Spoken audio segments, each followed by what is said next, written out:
When you were present, consistent, and solid, I didn't question it, not because I took you lightly, but because your stability felt natural. Effortless, predictable in a way that made me feel safe. You showed up without announcing it. You stayed without demanding recognition.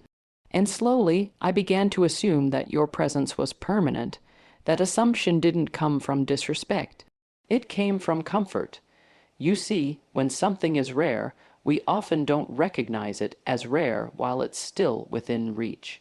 We normalize it, we let our nervous system settle into it. And once it becomes part of our emotional landscape, we stop guarding it, not because we don't value it, but because we believe it doesn't require protection. I didn't think you'd leave, not because you lacked boundaries, but because you never weaponized them. You didn't threaten absence, you didn't disappear to be chased, you didn't love conditionally, and because of that, I unconsciously assumed you would always choose patience over distance. That's the paradox of rare people. They don't feel scarce while they're present. They feel grounding. And grounding things are often misunderstood as permanent fixtures rather than privileges. Only later did I understand this. Consistency isn't common. Emotional availability isn't guaranteed. Calm masculinity isn't everywhere, and yet I lived as if it was. When you finally stepped back, it shocked me, not because it was cruel, but because it shattered an illusion I didn't know I had built. The illusion that rare things stay even when they are taken for granted. That's when reality arrived. Quietly, honestly, and it taught me that rarity is often recognized only after absence introduces contrast. After you, life didn't go silent. It got louder. I was surrounded by interest, compliments, invitations. Conversations that started quickly and ended just as fast.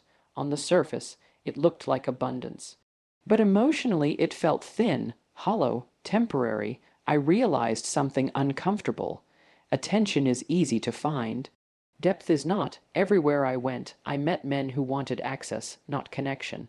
They liked the idea of me, not the responsibility of knowing me. They spoke quickly, promised easily, and disappeared just as effortlessly. There was excitement, yes, but no grounding, no intention, no emotional consistency. And that's when life began whispering truths I had ignored before. What you gave wasn't loud, it wasn't dramatic. It didn't come wrapped in urgency or intensity, but it was stable. Intentional, rooted. You weren't trying to impress me, you were trying to build something real. I didn't recognize the difference then. I confused stimulation with substance. I mistook emotional noise for emotional connection. Only after experiencing the contrast did I understand. Most people can offer interest. Very few can offer presence without performance. Most can chase, few can stay. Life showed me that what I thought was replaceable wasn't. It wasn't that I couldn't find someone else. It was that I couldn't find you in them, and that realization doesn't arrive dramatically. It arrives slowly, after repeated disappointment, after shallow conversations, after realizing that excitement without depth eventually feels lonely. That's when I finally heard the truth. What you offered wasn't common, it was quietly exceptional. You didn't leave with anger. You didn't beg me to understand, you didn't fight to be chosen. You stepped back, and that was the most powerful thing you could have done. Your silence wasn't a tactic, it wasn't manipulation, it wasn't emotional withdrawal designed to provoke fear. It was self-respect in its purest form. At first, I didn't feel punished. I felt confused. I waited for you to reappear, to explain, to reach out like before. But you didn't, and slowly, that absence began to teach me something words never could. I felt the weight of losing someone who never made me feel small. You hadn't controlled me. You hadn't diminished me. You hadn't demanded emotional labor without offering your own. And yet, without you, something fundamental was missing. Your silence created space, and in that space, I finally saw what you had been carrying alone. It showed me that real strength doesn't announce itself. It removes itself when it's no longer valued. That lesson is uncomfortable because it forces accountability. It removes the illusion that someone else will always absorb the imbalance. Your silence didn't shout. It didn't accuse. It simply revealed reality, and that reality was undeniable. I learned that someone who leaves peacefully leaves the loudest echo. You gave me peace, and I didn't know how to value it. I was used to emotional highs and lows, passion that burned fast, arguments that felt intense, reconciliations that felt dramatic. And compared to that, your calm felt quiet. I mistook stability for predictability, predictability for lack of excitement.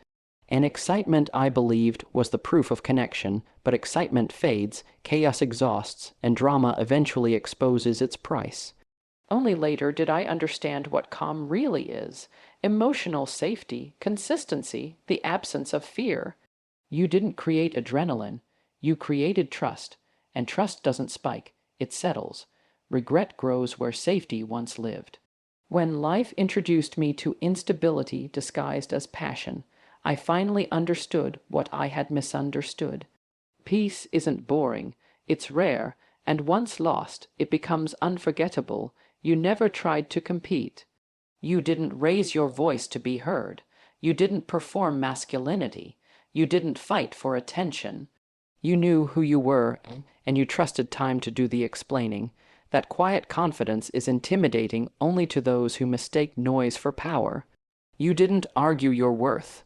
You embodied it. And when you stepped away, you didn't collapse. You didn't chase validation. You didn't beg for recognition. You simply continued being who you were without me. That's when I realized something painful. Real value doesn't announce itself. It becomes visible through absence. Life showed me your worth by showing me everything that wasn't you.